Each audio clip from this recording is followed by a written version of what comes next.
episode of Burn the Wagon, where we're here to burn the wagon, and that's capitalism, patriarchy, and colonialism.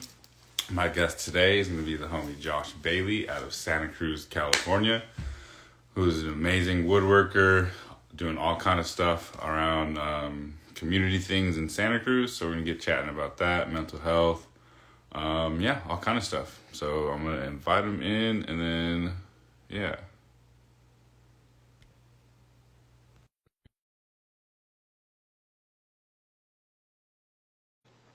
I sent that invite over, so you should be getting it here pretty soon. Or if you want to hit that plus sign with the camera right there, send a request, you can pop in too. And let me know if you guys can hear me too.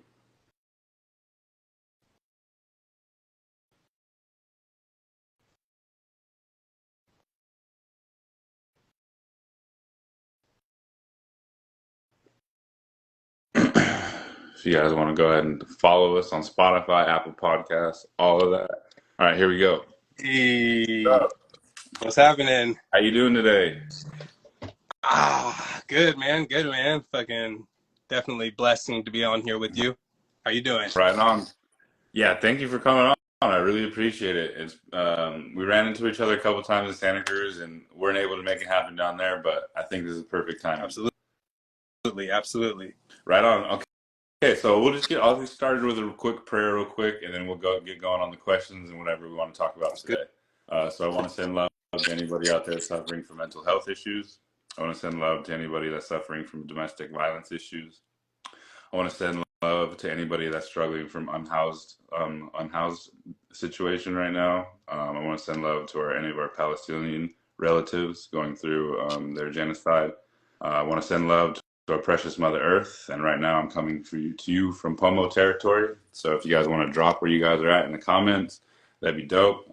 But today my guest is Josh Bailey, and I'm going to go ahead and give you give yourself an intro, and then we'll go from there on the questions and topics where we're going to go. Right. Sounds good. Let me grab my iPad right here, right quick, because I have your questions still down here. Man, my name is Josh Bailey. For those of you who don't know me, I am from Santa Cruz, born and raised here originally. We're on Mumatsun territory, and yeah, this is the place that I've had the blessing of calling my home my whole life. I ended up here because my mom came here back in the 80s, I believe, the early 80s, late 70s, and met my dad actually down in LA area, and he was visiting from Jamaica. He's born and raised in Kingston, Jamaica originally, so I'm a product of the whitest, blue-eyed, blonde-haired Norwegian and the darkest, most deep accent. You gotta have him repeat it 3 times to understand Jamaican. So this is what you get, y'all. I know it pisses a lot of people off, but yeah, I'm mixed, man. It's who I am. It's a big part of how I experience what I experience where I live. And I'm sure we'll get deeper into that. But yeah, I'm a woodworker. I'm a landscaper. That's what pays the bills. I've been doing landscaping since I was about 9 years old. I'm 37 now. So that's how I know to make my money. I did the Cabrillo College horticulture program and graduated in 2012. I spent $0. That's right, $0 on any tuition or books or anything. And it took me 3 years after high school to pursue Cabrillo even, because I thought that I couldn't afford to go to college.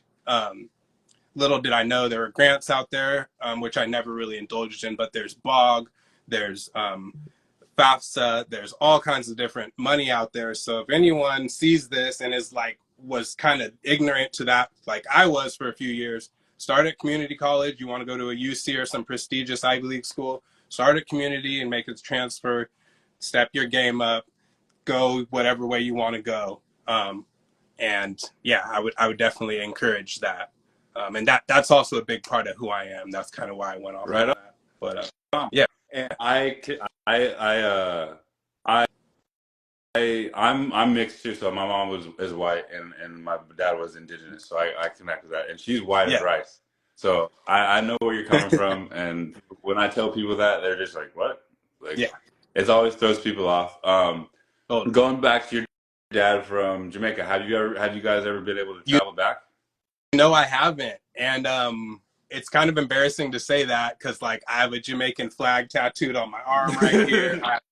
I'm Jamaican through and through. You'll know when I get mad, all you hear is Bumbaclot and Ross. No, but I'm definitely Jamaican. I don't really have a good reason why I haven't traveled back. I think up to where I was, like up until adulthood, it was financial. We didn't travel a lot. Single mom, grew up on welfare. We didn't have money to drop, let's go to Europe this week. So I think that was a big block in traveling. And then it's been probably more just a mental block and a landlocked type of thing where I'm like, I need to go. And when I leave the country someday, because I've never been out of the country, I'm going to go to Jamaica. Definitely going to Mexico. I'm going to, yeah, I would love to travel and eventually I will. It's part of my bucket list long-term plan. Yeah, another thing I feel you on is I've never been out of the country either, and there's so many places I want to go, and Jamaica is for sure one of the places I've always wanted to go. Right? Yeah, just been fascinated with obviously reggae music my whole life, just like the whole Jamaican accent's probably one of my favorite. Just hearing people talk, just like you just did right now, just like oh shit, I love that Jamaican accent. You know what I mean? It's top favorite for me. And like you said, growing up in Santa Cruz, on the outside, it's very, very progressive. But Totally. and growing up there, it's definitely not. I definitely want to touch on that a little bit and let you go and kind of take it from there. Yeah. Yeah. I think from an outsider's perspective, because I have that landlocked, kind of ignorant perspective when it comes to I've traveled, in the United States, but from someone who's grown up here, the perspective is so much different from someone who hasn't been here that long. Because from the outside, it looks like one of those surfer, chill, happy, hippie, or mountain hiking, mountain biking, definitely very affluent and gentrified, like more and more by the year. But I think that there's this misconnotation with Santa Cruz being so allowing and inviting to everyone when that's not really the case. I've actually had to tone it down a lot, and I promised myself I was like, I'm gonna go on with Juan live today. I'm not gonna go off about racism because, like, I could sit here for hours. I could write a book. It's gonna be a hard one to read, but I've dealt with a lot of racism here to the point where I have to wake up and say, I can't have a victim mentality today. And then I go out and someone does some shit and victimizes me, treats me differently. And a lot of time it has to do with the way I look, which I guess societally I look like a criminal or a thug or a gang member or something, which I've never been any of those things. I've never been arrested. I've been hardworking kid since I was like 12 years old. It's like I'm gonna go out and grind and get my job and get my money the right way. So yeah, from an outsider perspective and something that you might want to know and focus on when you think about Santa Cruz is that there's a lot of people in Santa Cruz who don't have the same experience as the average non-person of color, and being conscious of that makes you more aware and definitely helps things. And that has kind of led me to assert myself into the community and start kind of making some, I don't want to say impact, but making some commitment to get involved and to help break some of the stigma, to help share my experiences, to present myself as who I am, as a unfortunately law abiding, because some of these laws are bullshit, but law abiding, hardworking, tax paying member of society, and not what whatever assumption comes to mind. So, yeah, Santa Cruz can totally throw you off. You can visit for a day and think it's a great place, but if you grew up here, you probably deal with severe depression, anxiety. I mean, the last 72 hours from right now at this point have been really rough for me because I had an extremely racist experience over the weekend, which we don't really need to dig deep into, but like I keep finding myself, you know, in my own world. I'm not engaging with anyone or doing anything, and then I'll get rolled on and people will start yelling racial slurs to me just out of a car because of, I don't know, some made up traffic issue or something. But it usually turns to a racial slur because, I don't know, that's just, it's the limited mental capacity to come up with an insult that's, you know, like, I'm a comedian, so like I got through a lot of my life dealing with a lot of racist shit by making jokes about it and you know, associating it with some comedic shit, because it is kind of funny how out of pocket some of these people get with their racist shit, with these comments they make, or they'll make. I have clients, or I've had previous clients that will make racist comments and think that it's okay because I'm not that ethnicity that they're referring to, you know. It's like, let me drop a little racist thing about Latinos here, and I'm like, nope, and I cut them off, you know, because I think we need to speak up for like our indigenous folks, even as black men. We need to speak up for our black and indigenous and brown and whatever people of color. If you're a white person, I think it's really important, if you're Caucasian, to like reach out and to assert yourself where you need to and where you can, and use your white privilege to help people out, to have their backs, to call out people, you know, because it's not like racism's kind of like war. There will always be war. People will always be killing each other over religion or territory or some shit like that.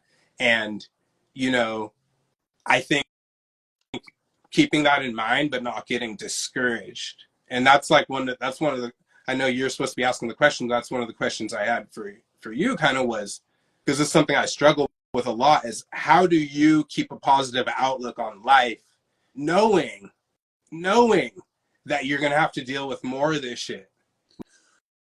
Like when you wake up in the morning, how do you like get up and go outside and you're like, you know, I feel good and I'm happy today, you know, because I think for a lot of people, we suppress how we feel about stuff, and it eats away at us, and it's a lot of negative effects on our mental state, affects everyone around us, all of our loved ones and all of our friends and family and anyone we vent to about it. So I'm trying to get game, and I honestly, I am curious. Do you have like a process or meditation or prayer or something that you is really helps you be able to process? Because I know you deal with discrimination as well. So a lot lately, like especially since I moved home, there's been a lot of ceremonies and like praying and like singing songs and being just in that space. And like you like I saw you were at the rally yesterday. Just Yeah. being in spaces like that, being in community like that. And then every single morning I like to wake up, like I wake up at like 5 in the morning. So I wake up, for one of the first things I do, take a shower. For me, the water is very just like cleansing, cleanses me, washes everything away from the night before, the day before, or whatever. And then I will go outside and just listen to music, and just kind of, that's my meditation, and that's where most of my ideas come from, and stuff like that. It's just like every morning I really have to start with music and stay in that, and it has to be positive music. It has to be like music that's pertaining to what I'm wanting to do. Like there's certain rappers I listen to that are native rappers that are talking about what I'm wanting to do. It's furthering our culture and furthering our us as a people, not only as indigenous people, but like you're saying, with our black community, our Palestinian community, you know, our Asian community, or whatever it is. We need to find people that are like-minded like that, and check in on them. And because that's the main thing about too, is like I got people that I check in on, and they check on me too. And that's the biggest thing, is like checking in on people, like just being there, you know, in situations for people is like very like, because like you said, we all deal with it, you know. So it's like we have to stay like just together in this, like, and like you said that perfectly, with like staying there, being there for people in the community, and my main thing is just meditating every morning, I guess. Is like every morning just sitting in with music and I burn a little herb, you know what I mean? So just like just sit with that, sit with that, and then like a lot of the times in the mornings there'll be foxes and hawks and all that stuff running around, Mhm. and it's just like that's the quietest time of the day, you know. So I just sit there with that, and sometimes it'll get cold out there, but I just sit there with it, you know. And I was you kind of touched on it, but like I was gonna ask like since growing up, has Santa Cruz changed at all? Because from what you're saying, it doesn't seem like it. And I lived there for 10 years. It was just, you know, Yeah. I worked a lot and mainly was in the kitchens a lot. Yeah. So like I wasn't faced with like going out into like just being around people like you are with landscaping and stuff, you know. I was in Yeah. the kitchen a lot. And then, yeah, just like wanted to see if what you thought about that. God, I have to really tread lightly here because, and I haven't spoke a lot about this on like my social media and when I was in it really getting involved, and I got during like the George Floyd protests and Breonna Taylor, and like during 2020 when everyone really took the streets for BLM.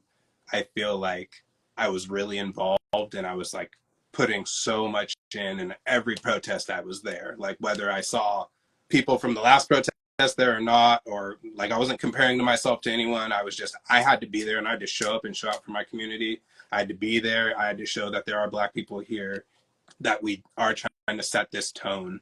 You know, we're not going to save every Black person in the future, and we don't believe BLM as an organization is doing the right things. But like, I've had to get involved because I know that stuff I've experienced. I don't know. I just feel kind of like a hypocrite, or like I'm just not ever going to see any kind of change if I don't get involved in some way. And I did, and I was really into it.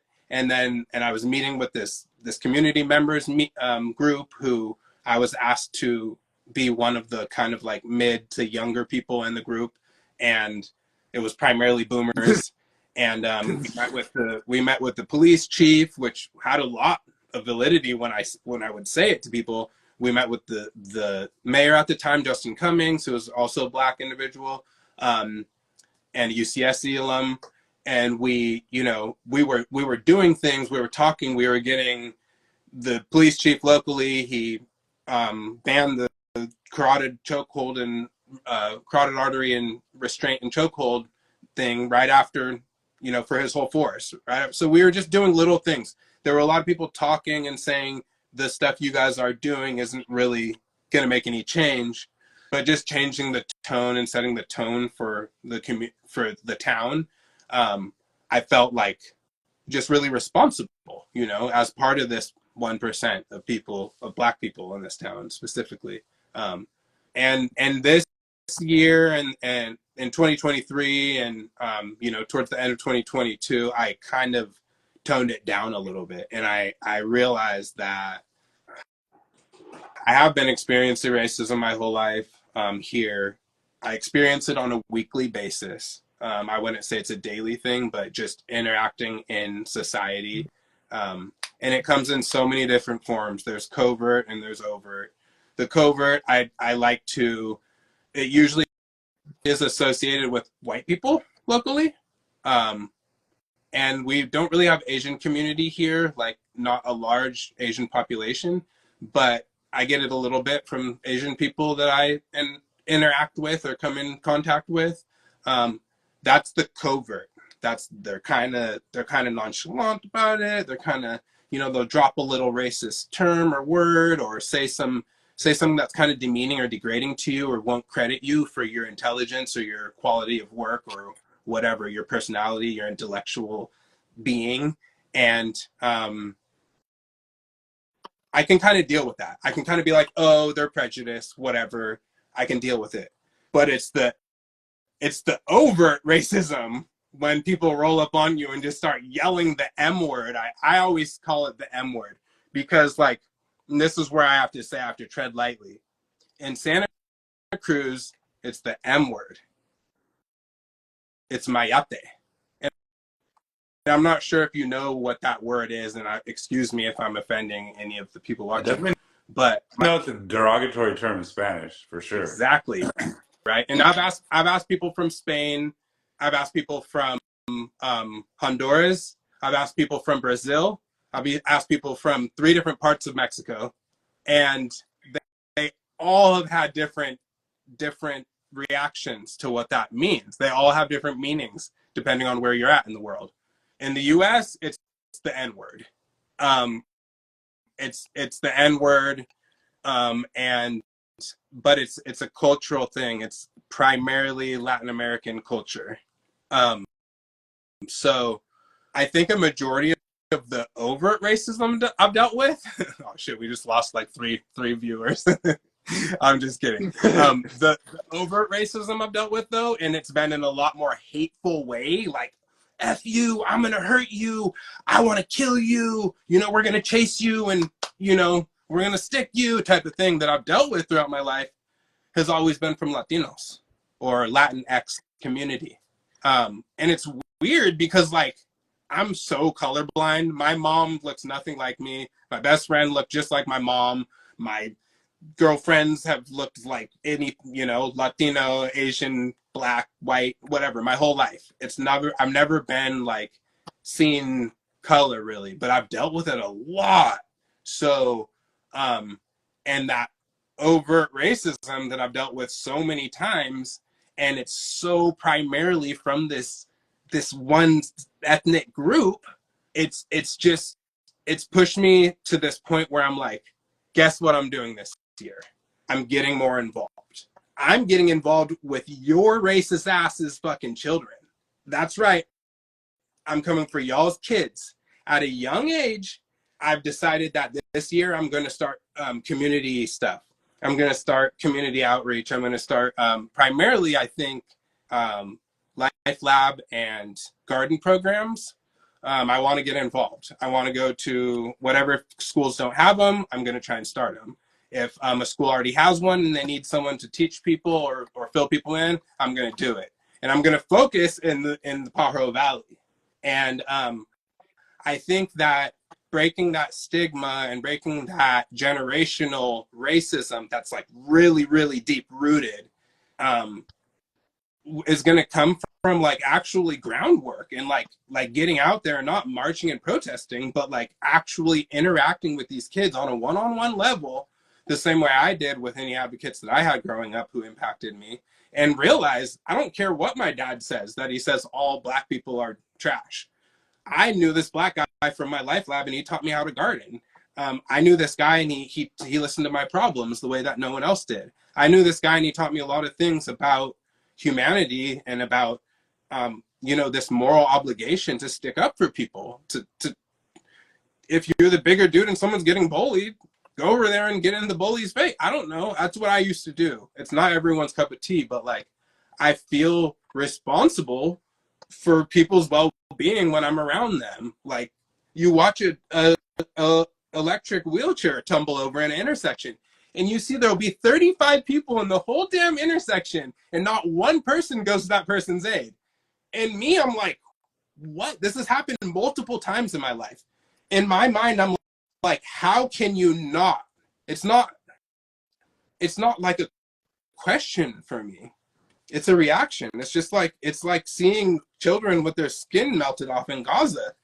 I've been so upset about it to where like I can't even fully indulge, like how bad it's made me feel, how helpless it's made me feel, how like, you can talk about it, you can post on the internet, you can march, but like there's nothing you can really do, and that really hurts. Like that, like I can't put a stop to it. And it's these images that are being pushed so much into our minds that we're almost being desensitized to it, similar to seeing people of color being killed like since 2019 and on.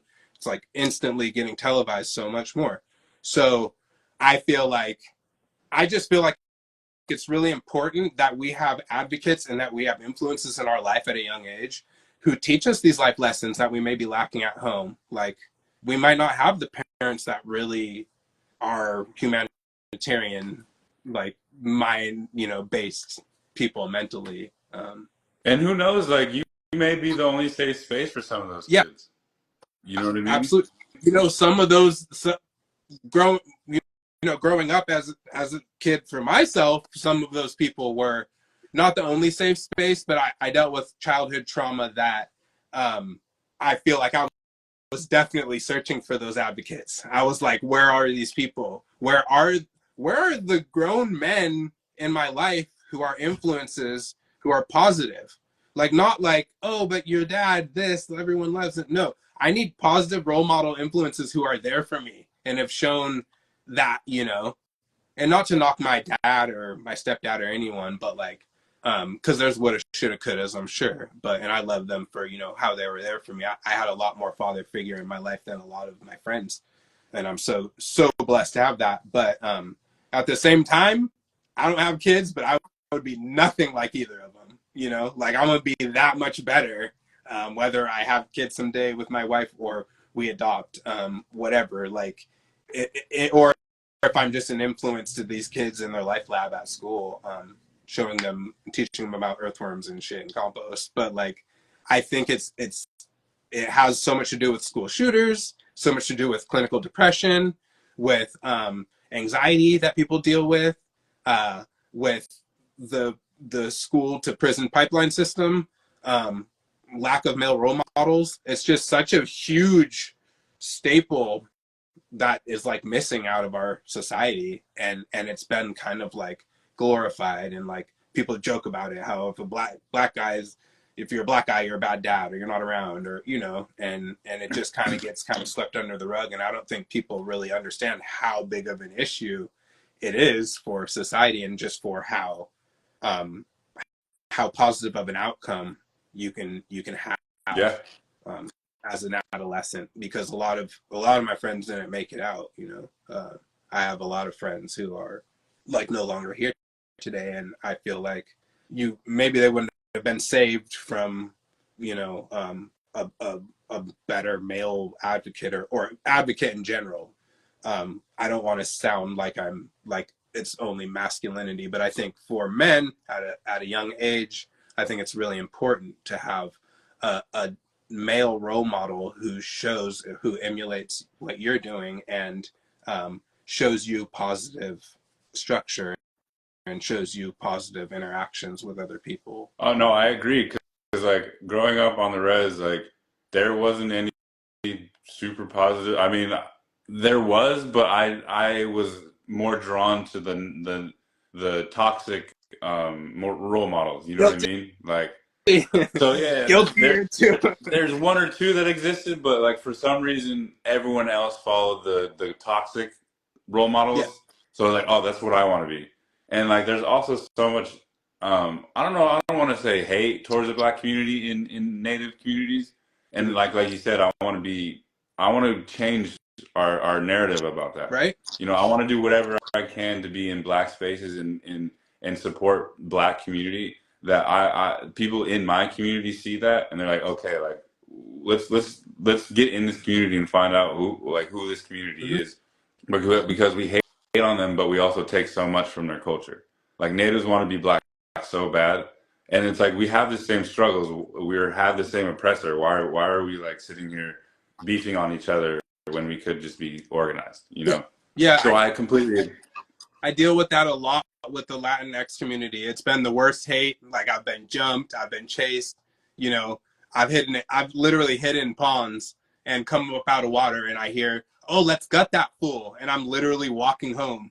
Yeah. Not engaging anyone. So there's been instances where I just barely brushed death growing up, and I think it's always been from the Latinx community that I've dealt with this violence. I've watched my friends get stabbed. It's gnarly shit that I've dealt with.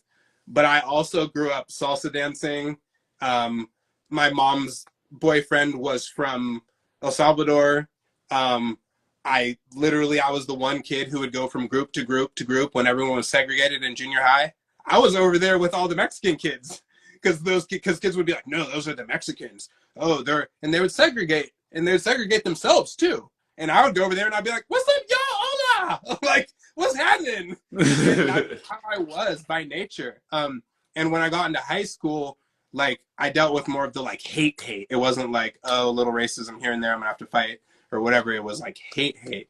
So I think, and then at the same time, on the other side of the scale, it's been the most hate that I've experienced, even this week, like violent hate. And on the other side, I literally can't go like to a bowling alley or something without hearing a group of Latino kids saying the N-word, but with like an A on the end. They be nigga, Yeah. nonstop. And I just hear nigga. And I'm like, yeah, I deal with so much racism. So it's that balance. It's that balance of like the ignorance, the, oh, I think I know all, I think I know what's going on, and I think I'm going to agree with whatever my parents taught me, and I'm going to agree with whatever this narrative of this racist shit I've dealt with my whole life, and I'm going to go with it. And I'm kind of like, nah, let's break that. You know, some of my closest friends were Jesus and Jose growing up. So, you know, despite getting, you know, this violent stuff that I've dealt with and this really, really ignorant shit that I've dealt with, I'm over here like, I love y'all. I fucking love y'all. Because guess what?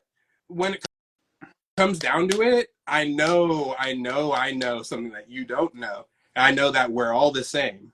Because my mom didn't teach me that, you know, to have that ignorant outlook.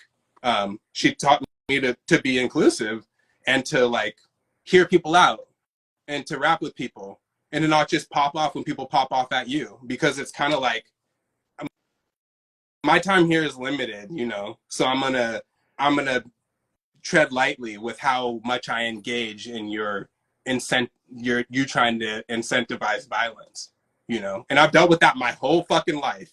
It was always been people trying to pop off or tell me they're gonna hurt me or some crazy shit, and I'm kind of like, whoa, hold up, because we didn't even get to that point where I'm mad. We didn't even get to that point where some disrespect was supposed to be exchanged here. We're just dealing with you on a bad day, or you just have been indoctrinated to believe that I'm your enemy. So it's not really how I interact with people in life. And that's how I've got this far. That's how I've got this far and not died. That's how I've got this far and not been arrested. That's how I've got this far and been asked to lead these marches or come to these spaces and speak and share my experiences. And it's, you know, it's interesting.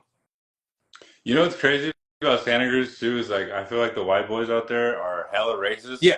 but there's a big group, like majority of them, that love to dress like cholos. Yeah. It's That's crazy. kind of an East Side white boy thing, honestly. And I don't really know because I don't have like a lot of close friends that are kind of in that. But I've grew up with some of those kids, and it's overt.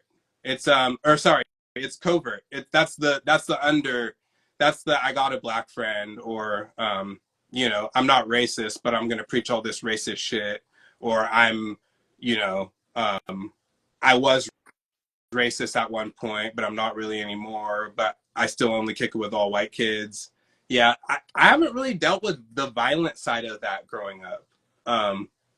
A little bit, but it's been like maybe like 5% of what I've dealt with on the. So it's not something that has been hard to deal with, you know. Yeah, and that's why I think it's cool with like club like black surf clubs and stuff like that. Like getting in the water where like the majority of the sport is white, and you know not a lot of, like you said, not a lot of us have access to go on trips. Not a lot of us have access to surfboards, to wetsuits, to things like that. Yeah. So like, and when we do get in the water, like the white boys out there get hella mad because Oh it's yeah, they try to run me over and shit for sure. yeah. They absolutely will try and, like, when I go to Capitola, last time I was there with my lady, they like someone ran her over with a fin and shit. It's like, well, y'all aiming for us? So they definitely they kind of do it on the sly because they're scared, you know. And that's a lot of the racism, honestly, I've dealt with, is people just acting out of ignorance or fear and not really knowing what their reason is. Yeah. So, Because like Santa Cruz, like you said, there's a very small black community there, yeah, and they haven't dealt with a lot of black people in their lives, so they just see what's on the news, and they, like you said earlier, they see, oh, a thug, because that's what absolutely. the fucking news told them. Yeah, yeah. Well, when people just see threat. They don't even necessarily have a title. They just see threat or opposition or inferior. And there's like this machismo thing going on, like that I've dealt with a lot growing up. And it's like the toxic masculinity, you know? I hate that shit. And but like very specific. So kind of not giving in and like and reciprocating that has been a really big tool growing up. It's been like, let's keep the peace, because yeah, I'm sure we can all go in on each other. People been going in on me. First time I got called mayate was like in second grade at Natural Bridges Elementary, I think. Yeah, so like 7, I'm getting called the N-word. Totally unprovoked. Yeah. Like totally fucking unprovoked. So it's so ingrained, you know. And then it just transfers over to sexism, to ignorance about the LGBTQIA plus community. Like, it's just like these worlds, and I find myself getting into debates with even friends of mine about like women's reproductive rights and like women having rights over their own bodies and shit. And I'm like, why am I fucking rapping with you about this, dude? Like, I don't need to try and change everyone's perspective on how ignorant they are, you know? And that's taken a lot of power to step back and self-control and self-restraint, to be like, dude, you're ignorant as fuck. But it's not my job, and it's not my responsibility to change you or to, you know, open your eyes a little bit. And with that being said, I definitely have impacted some people like that. Like I've had people totally randomly approach me and say, hey, I was at the protest when you spoke out the West Cliff, when 5,000+ people came out when Bella had organized that. And I'm like, oh, cool. Yeah, that's what's up. Thank you for coming out. Thank you for supporting. Thank you for being part of the community and setting that tone. And they're like, no. You need to understand, I was like racist before. And I like this kind of like made me like, this got me a little soft, kind of broke me down a little bit. I was like, what do you mean? And they're like, when you explained all your experiences and like how your mom's white and your wife's white and your best friend's white, and like how like all these people around you are experiencing the same racism that you're experiencing by default, by association, I'm kind of realizing, whoa, like that could be me with my black girl, or whoa, my mom could be black, I guess, and I could be adopted, because you know it doesn't work like that. But you feel me? Like you could look nothing like your parent too and experience racism because of it. So this dude, I can't recall his name, but he was a super cool guy. He was a friend of a friend. He's like, dude, you literally changed my perspective on this. And I was like, that's power right there. Like that gives me a little more hope to like just come out and talk about my experiences more. And people are like, whoa, that was so powerful. And I'm like, no, that was an average day in my fucking life. This isn't some power and I'm some woke coming out and doing something to like get y'all, you know, hyped and playing the victim thing and pulling the race card out of my back pocket again. No, this is my daily fucking life. I deal with people literally coming and yelling the N-word in my face multiple times in the last year even. So yeah, the N-word and the M-word. That's Because crazy. that's the thing when I deal with racism from the Latinx community, there's some like hesitant to actually use the N-word, because like I think they think there's a chance that you don't know what they're saying. And for me, it's like, yeah, I know what y'all are saying. And you know, you're not gonna like incite violence out of me, because I know that's what you're trying to do. I've had law enforcement do that same shit. So, you know, having self-control and self-restraint and like processing your energy. Because I got a lot of anger in here. I could pop off. I'm sure I could do some loud shit and get myself arrested. But, you know, I'm a loving person. I'm a caring person. And by nature, I'm an empath. And so like I'm really sensitive to people like around me. And that's why like if I hurt someone's feelings or, you know, rub someone the wrong way, I want to rap with you. Like I want to talk about this because we could just go in and fucking like I could have died by the time I was 12 because of how people came at me, you know. But I'm kind of like I'm a nonviolent person, you know. So if I'm being attacked, I'm gonna stand up for myself. But I also know there's so much power in words and reasoning and comedy.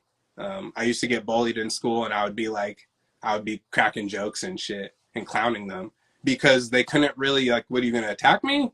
Like, yeah, but you're attacking me with words, and I'm coming back flipping it up on you, making you look like a fool in front of all your fucking friends and anyone who's watching. And I think there's more power to that. There's so much power to not just going and being like, let's fight, you know? Because clearly that's what a lot of these ignorant fools were taught at a young age was if someone says something and you can't handle the smoke, just fight or attack them back about it. And I'm like, nah, what's up? Like, let's get to higher ground so that we can, especially if you're a person of color, let's get to a higher ground so we can talk, rap, regroup, and restructure and put that energy out because there's like so much that was designed to turn people like you and like me against each other because our communities are split by a border like this little border dividing the screen right here. It's literally like it's like stepping over that little line and deciding whether you want to fight over that line or whether you want to make amends or group and strengthen. And I think that's like a huge infection in the communities and a lot of communities is that these black and brown neighborhoods, they're designed, they're set up, bordering each other. And then there's all of the segregation that was put in. A lot of it was put in power by colonial imperialists to come and, you know, divide and conquer. But I think we have a lot of power if we dig in and embrace that power and that knowledge and that constructive, you know, that constructive cohesion of making stuff like work, making this like a working system rather than let's go to war with each other. Because I grew up with that. It was blacks against whites and it was blacks and whites against Mexicans.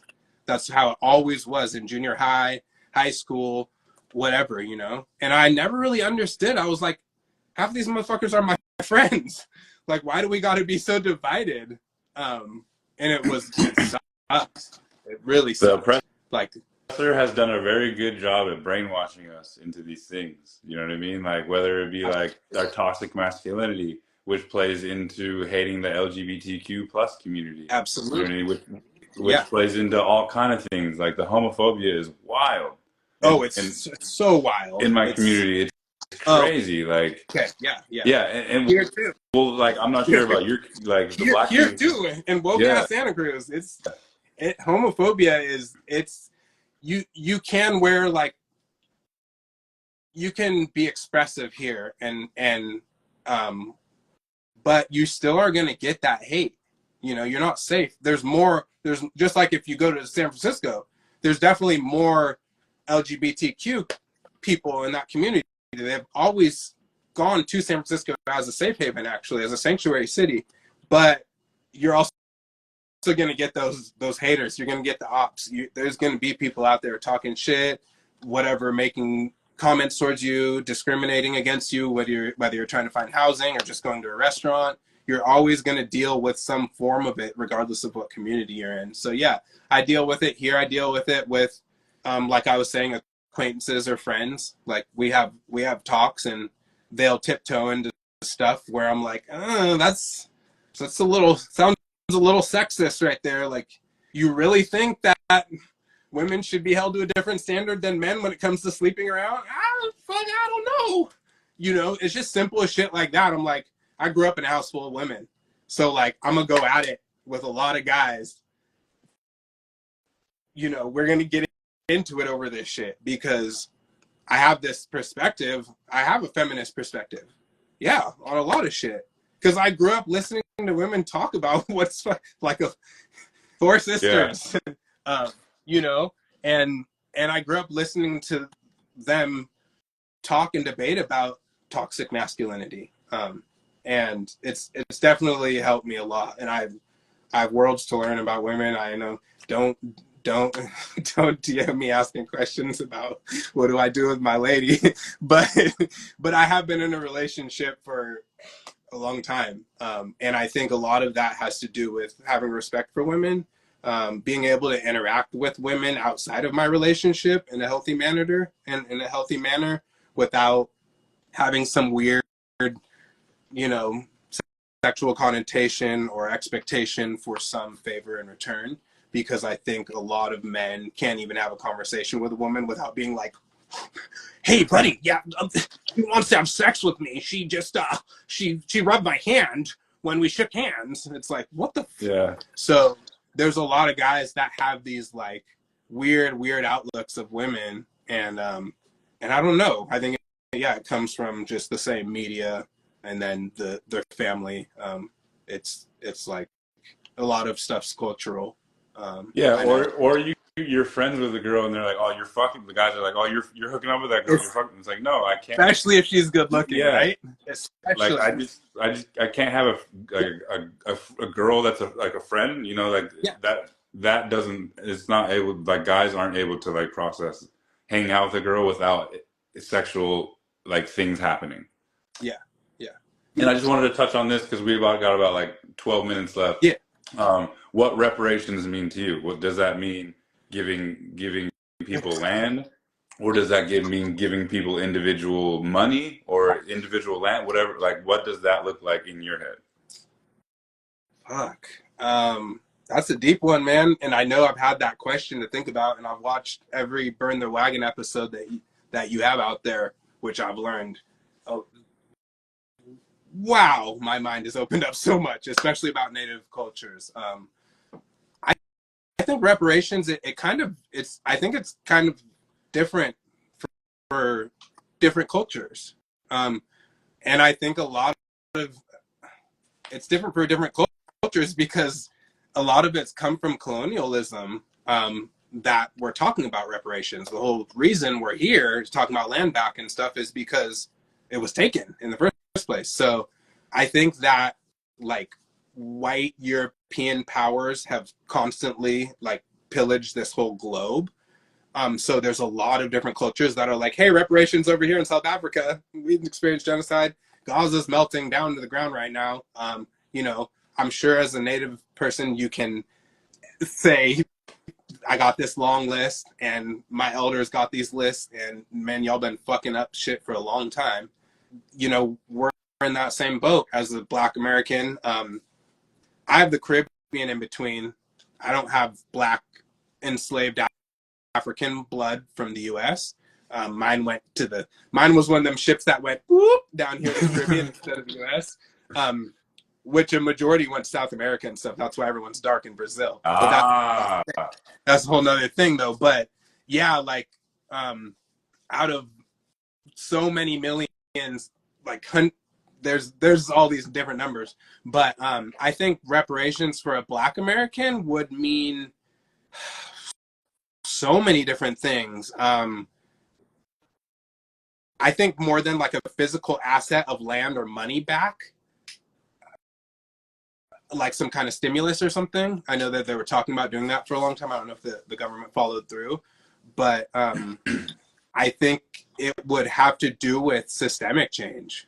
Like I think it would have to do with systemic reparations, like changing some of the policies that have created the oppression that's kind of staying in place.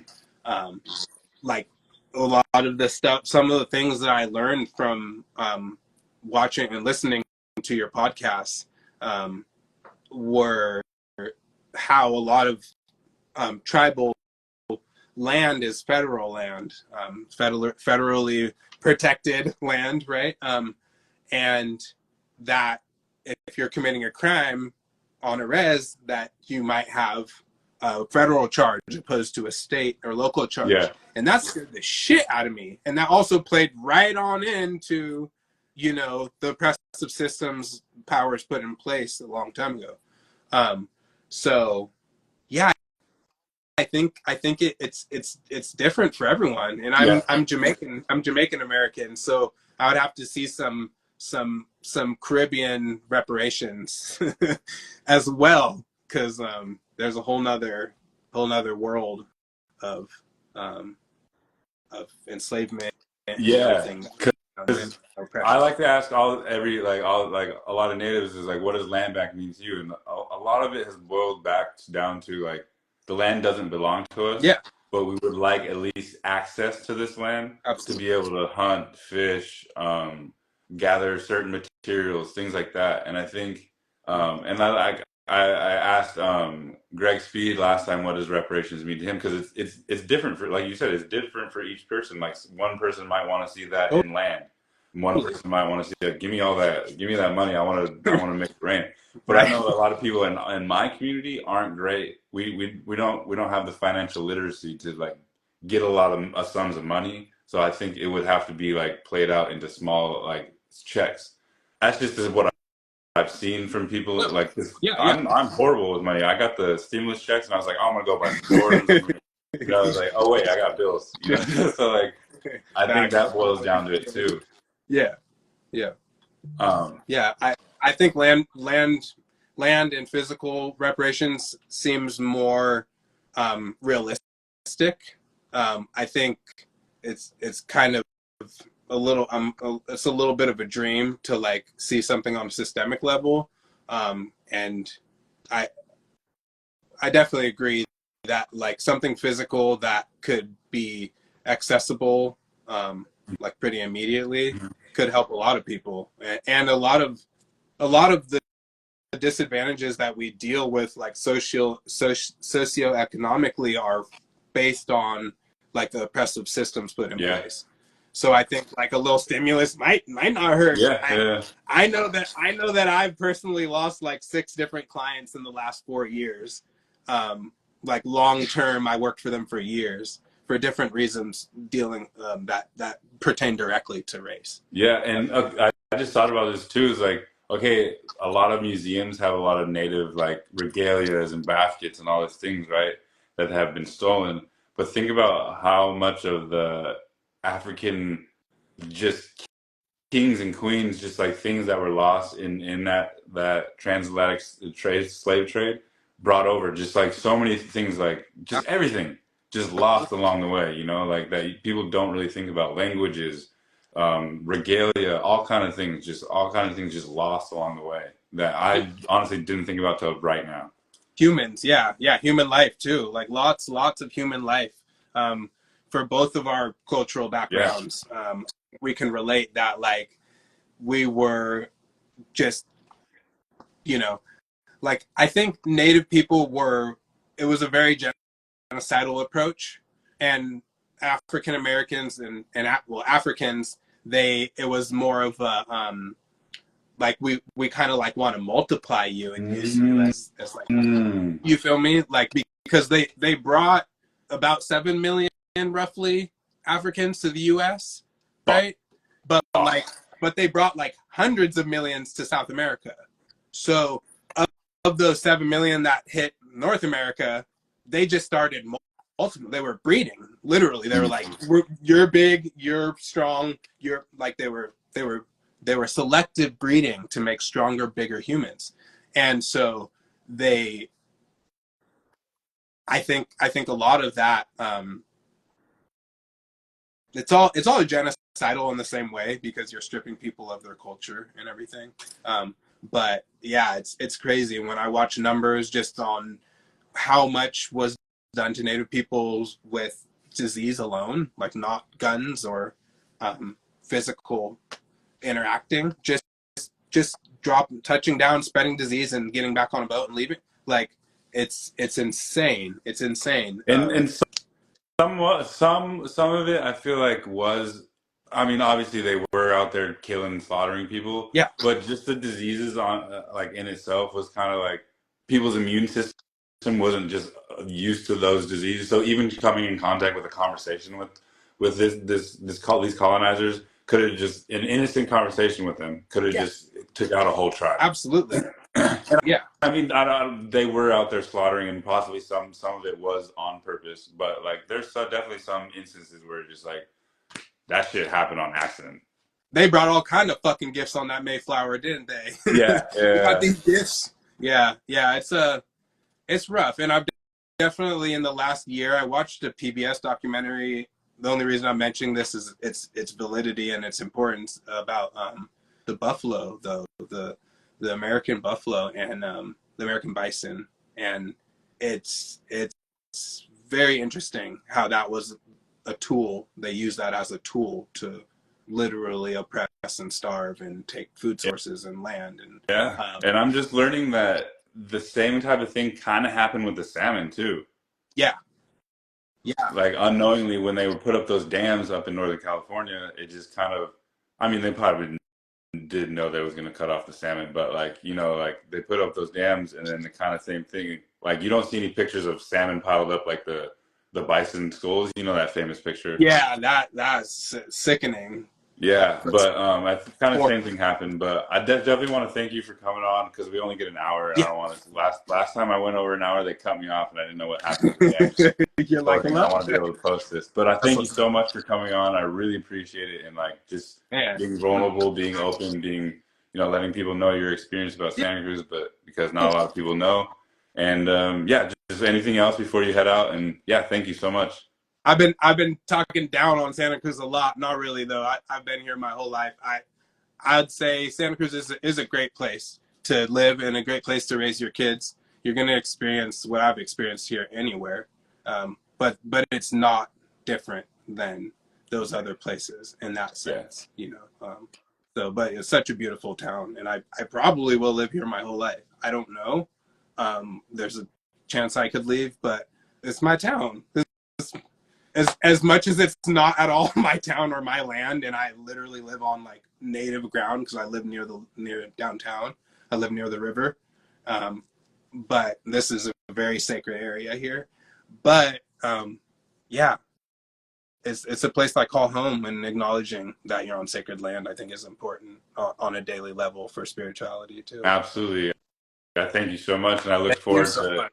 I, all the stuff you got coming out with your. We didn't even get to talk about your wood making, uh, but check I check just it out, Earthwise Creative. yeah, definitely. All right, cool. Yeah, Thank you so much. I really appreciate you coming appreciate on you, Juan. and looking forward to everything that you're about to Yeah. put out. I got something I'm gonna send up to you too. I got the Addy, so I'm gonna send something up this Hell week. yeah, thank you. I appreciate it. Yeah, I appreciate you. Yeah, Thank you, Juan. let's Much love. connect when I come down to Santa Cruz. Absolutely. Right on. Yeah. Thank you. Peace. All right, guys. Thank you so much for joining me today on the Burn the Wagon podcast, where we're here to verbally burn the wagon. That's capitalism, patriarchy, and colonialism. Go ahead and give us a follow on Spotify, YouTube, and Apple Podcasts. We got a bunch of things coming out, hopefully doing some shows upcoming in the next couple months. Yeah, peace and love, guys.